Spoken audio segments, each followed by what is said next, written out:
নমস্কার বন্ধুরা, আজকে আমি একটা মহারাষ্ট্রিয়ান চাটনি বানাচ্ছি। এই চাটনিটির নাম হলো থেচা। থেচা সাধারণত মহারাষ্ট্রিয়ান চাটনি এবং এটি পরোটার সাথে খাওয়া হয়।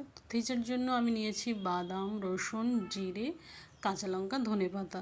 এবার কড়াইতে একটু তেল গরম করে তাতে আমি প্রথমে বাদামগুলো দিয়ে দিলাম, একটু একটু রোস্ট করলাম তেলেতে। তারপর আস্তে আস্তে একটু রসুন, যতটা পরিমাণ নিয়েছিলাম, রসুন, কাঁচা লঙ্কা, ধনেপাতা, জিরে এক এক করে দিয়ে দিলাম এবং বাদামটা একটু বেশিক্ষণই কড়াতে রেখে নাড়াচাড়া করেছিলাম।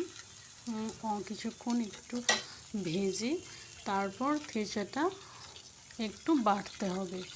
তো আমি থেচাটা বেটেছি, মিক্সিতে গ্রাইন্ড করেছি। আপনারা পারলে এটা যদি হামলদস্তি বা এতে যদি পিষতে পারেন তো খুবই ভালো হবে।